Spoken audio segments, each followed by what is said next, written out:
ำบายดีพี่น้องสุขุสุขคนมื้อนี้ก็มาอยู่กับสายบูว่าซั่นเนาะมื้อนี้เฮามาโหมดอ่า1-1ว่าซั่นเนาะมาผู้เดียวว่าซั่นเอาแล้วจังหวะนี้ว่าจังได๋แตกบ่แตกเนาะพี่น้องเนาะจังหวะนี้เฮาก็มาในแบบแต่งตัวกวนตีนได้จักหน่อยว่าซั่นเนาะเฮาก็สิได้มาวางกับดักระเบิดไว้แล้ว2อันเฮาสิวางอยู่บอนทางหน้านี่อันหนึ่งเนาะแล้วก็ไปวางอยู่ทางหลังอีกอันหนึ่งว่าซั่นเนาะที่เฮาผ่านมาเมื่อกี้บ่ได้อัดหันน่ะก็เลยมาอัดตอนนี้จังหวะนี้เฮาก็ต้องวางระเบิดก่อนมันต้องมีจักคนแหละสิมาเหยียบข้อยว่าได้เนาะเอาไปกันต่อจังหวะนี้ว่าแนวใดเฮาขึ้นไปวางระเบิดอยู่ทางนั้นก่อนเนาะเผื่อว่ามีคนมาแต่โรงสีเลยเขาสิโดดลงแล้วเขาสิไปอัปเกาะซันเดย์ความคิดกันมันสิแม่นความคือข้อยเว้าว่าซั่นนะจังหวะนี้เฮาก็ค่อยๆไปว่าซั่นเนาะทางหน้าบ่ว่ามีคนหรือบ่เกาะยังอยู่พี่น้องเกาะยังอยู่ยังบ่มีผู้ใดมาเป็นหยังเนาะเอาแล้วจังหวะนี้เฮาก็วางระเบิดไว้ก่อนว่าซั่นเนาะนี่แหละวางกับดักระเบิดต้องมีคนถูกแต่ว่าจะคนหนึ่งเนาะบ่คนหนึ่งก็คนหนึ่งแหละเอาไปกันต่อพี่น้องไปกันต่อเล่นบ่โหดปานใดแต่ว่าอยากให้พี่ให้น้องเบิ่งกันนะกันมักกันฮักแล้วก็กดไลค์กดติดตามไว้เด้อสายบู3ว่าซั่นเนาะเพื่อเป็นกำลังใจเฮ็ดคลิปต่อไปเรื่อยๆ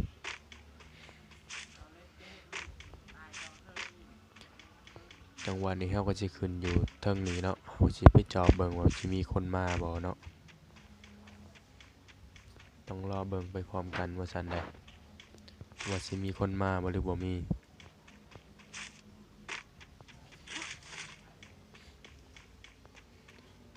เอาล่ะจังหวะนี้เฮาก็สิได้ขึ้นเทิงเนาะขึ้นไปท่าเบิ่งว่าซั่นเขาเจ้าสิมาบ่หรือบ่มาเอ้าถูกกับดักไปแล้วผู้หนึ่งเนาะถูกกับดักไปแล้วผู้หนึ่งแม่นอะลีแม่นความข้อยเว้าอีหลีเอามอนะหัวปะโลขึ้นมายังนั้นโอ้โอ้ยมันติดกระแพงติดกระแพงยื่นใส่แม่นเนาะโอ้สิแตกถอยก่อนบ่ได้เอ้าหมอลัดไปแล้วโอ้ยเรียบร้อยตายแล้วหมอนั่นนึกว่าสิเอาคักๆเอาจังหวะนี้เฮากลับไปหาเลือดก่อนว่าซั่นเนาะบ่มีเลือดจังหวะนี้ก็ทางนั้นก็ถูกกับระเบิดตายไปแล้วเนาะตายไปแล้วผู้หนึ่งยังเหลืออีกบอลหนึ่งเนาะบาดนี้เพราะว่าเหยื่อสิมาถูกกับดักที่เฮาเอาไว้บ่นะตัวนี้ยังบ่เป็นหยังตัวนี้แต่ตัวเทิงน่ะแตกแล้วตายแล้วตัวเทิงนั่นมันได้ผลอีหลีแหมไอเดียนี่สุดยอดนี่แหละเขาว่าเห็นอีกคนโง่ตายเขาว่าเขาจะไปเก็บศพเนาะว่ามียามีเลือดบ่เนาะและเกาะก็บ่ได้เสียหายอีกต่างหากแนวอัปเกาะเฮาก็ยังกลับมาใช้ได้คือเก่าเบิ่งทดสอบไปแตกแล้วไปต่อแตกแล้วเก็บมียามีไอวอลมีระเบิด2หน่วยอัพเลือดก่อนจังหวะนี้บ่ได้ได้ไล่มากำลังตรวจตายเลยได้ลูกเดียวเลยได้นี่อัพเกาะต่อใส่กองไฟก่อนไม้ก้นนี่แหละเพิ่มความแข็งแกร่งว่าซั่นเนาะเอาที่ทาเบิ่งผลตัวนั้นอีกว่าสิมีคนตายบ่ทาเบิ่งผลตัวนั้นต่อได้บาดนี้ว่าสิมีคนมาเหยียบบ่เนาะหรือบ่มีเนาะอ้าวเรียบร้อยไปอีกหนึ่งจังหวะนี้ยังบ่ได้ยิงหากันยิงปืนตัวเดียวตายไป3แล้วเนาะจังหวะนี้เอาว่าจังใด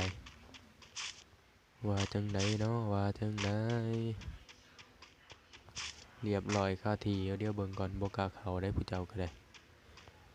เสร็จกลุ่มดุ่มว่าซั่น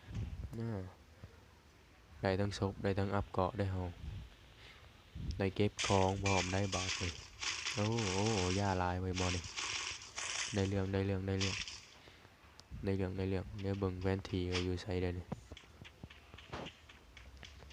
โอ้วงอยู่ในนี้นี่เองเอาหัวจังใดเฮาสิขึ้นเทิงเลยเนาะบัดนี้เนาะขึ้นเทิงในบัดนี้ขึ้นไปถ่ายอยู่เฮือนนี่บ่อนเก่าคือเก่าแล้ววะเพื่อว่าสิมีไผย่างผ่านมาเนาะเพื่อว่าสิมีไผย่างผ่านมาแถวนี้เฮ้อๆได้ยินเสียงเกิบได้ยินเสียงเกิบอยู่แตบๆได้ยินเสียงเกิบอยู่แตบๆว่าจังไดเสียงเกิบเสียงเกิบเสียงเกิบเสียงเกิบโอ้ขึ้นรถไปแล้วเฮาสิบ่ยิงเนาะเฮาสิบ่ยิงให้ไกลตื่นเนาะเฮาสิบ่ยิงเฮาสิไปหา AirDrop พุ่นแหละ AirDrop อยู่ทางหน้าพุ่นแหละก่อนสิไปก็เบิ่งซ้ายเบิ่งขวาก่อนได้เนาะมาลอยหลังเลยป่องง่องให้มันได้ตายเขารอแท้ใดเอาจังหวะนี้ไปในไว้ไต่พุ่นแล้วเฮาบัดนี้คือสิบ่มีไผดอกอยู่ในบ้านเนาะไปหาเก็บ AirDrop เฮาก็สิวาง AirDrop เฮาสิวางระเบิดไว้ใน AirDrop ได้นะบัดนี้เนาะเหรียญนี่ก็พันกันบ่ผิดบ่ถูกอยู่โอ้วงก็บีบมาเลยเนาะเฮาสิไปเก็บ AirDrop ทางหน้าพุ่นได้บัดนี้เนาะAirDrop อยู่ทางหน้า AirDrop อยู่ทางหน้าเฮาต้องค่อยๆไปว่าซั่นมีคนอยู่บ่เนาะหรือบ่มีคันบ่มีเฮาก็ลงคันมีเฮาก็เตรียมมือต้อนรับว่าซั่นใดเฮาก็ต้องเตรียมมือต้อนรับมันว่าซั่นเนาะจังหวะนี้เฮาก็โอ้มีเห็นนำว่านี่แหละที่มักนี่แหละที่มักเฮาต้องวางกับดักระเบิดก่อนเนาะนี่เรียบร้อยเนาะวางไว้แล้วเรียบร้อยแล้วขึ้นเทิงต่อเพื่อสิมีคนย่างมาแถวนี้เนาะเฮาก็ไปดักหน้าเขาไว้ก่อนเนาะ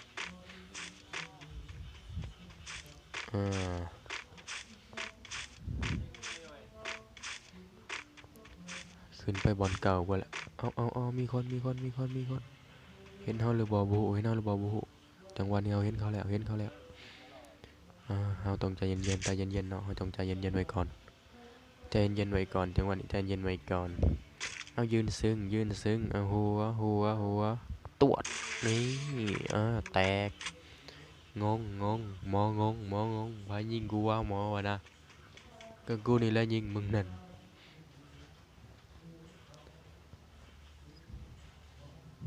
เฮาต้องนั่งเผาใจเย็นๆเนาะนั่งเผาใจเย็นๆเนาะเฮาต้องไปเก็บของมันก่อนหาเอาของเพื่อมันมีของดีเนาะเพื่อเจ็ดให้เฮาแข็งแกร่งขึ้นอีกนะลืมว่าศพมันอยู่ที่แลนใกล้ปุดเลยว่าซั่น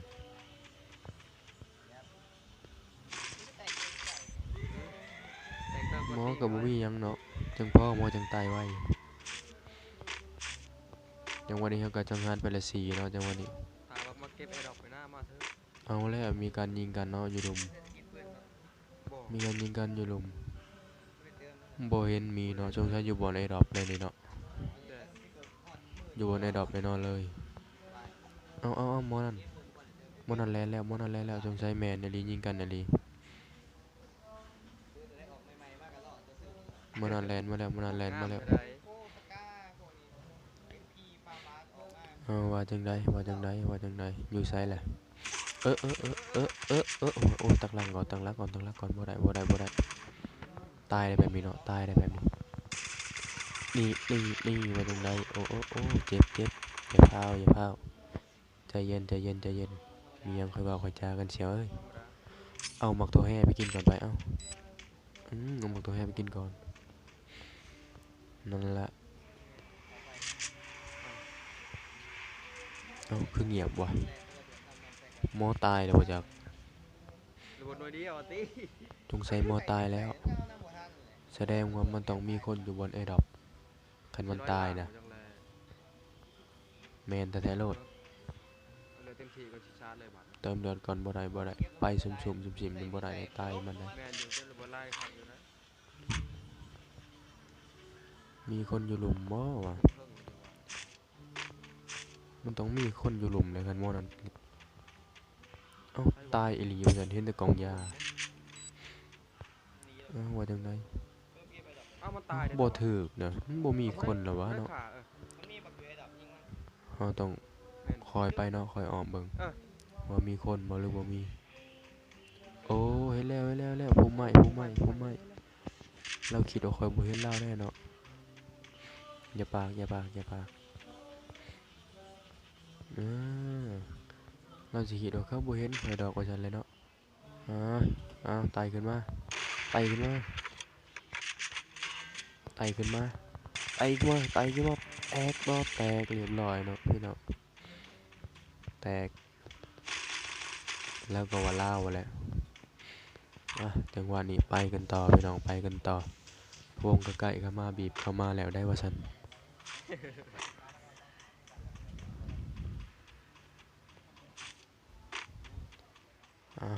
สิเข้าบ้านหลังนี้เนาะเฮาก็ได้โอ้ระเบิดโอ้ยเกือบถึงเมียนจังน้อยหนึงดีแต่บ่โดดเข้าไปก่อนเนาะพันยาก่อนบ่ได้อันตรายลูกระเบิดปะอันว่าก็บ่ถึกลูกระเบิดระบาดเฮ้ยลูกระเบิดระบาดแล้วตอนนี้พุ่นแหละเฮาสิขึ้นอยู่โน่นพุ่นแหละเนาะขึ้นอยู่โน่นพุ่นแหละเฮาบ่อยู่โน่นบ่ได้ดอกเพราะว่าวงมันก็บีบมาทางนี้แน่นะ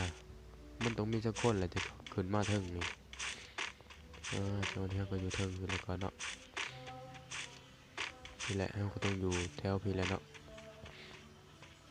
เอาผู้สาวแล่นมาว่าจังไดเห็นบ่อ้าวบ่เห็นเฉยใกล้ปุ๊บเบิ่งจังหวะนี้ล่ะจังหวะนี้เป็นยังไงจังหวะนี้เป็นยังไง M79 มาแล้ว M79 โอ้ยเรียบร้อยลาวได้ว่าซั่นโอ้ยังน้อยเดียวหนึงเนาะในอีกลูกเดียวเท่านั้นแตกได้นี่เนาะโอ้ยประมาทไปโพดบ่ได้เดี๋ยวนี้บ่ได้ตายแล้วหวังว่าสิได้ที่หนึ่งก็บ่ได้โอ้ยเศร้าให้เจ้าโชคดีเด้อเศร้าเด้อให้เจ้าได้ที่หนึ่งเด้อจักชื่อมันยังดอกในเกมก็ได้บ่ฮู้ขอบใจหลายๆไปแล้วเด้อเข้ามาแล้วกดไลค์กดติดตามหน่อยเด้อสบายดี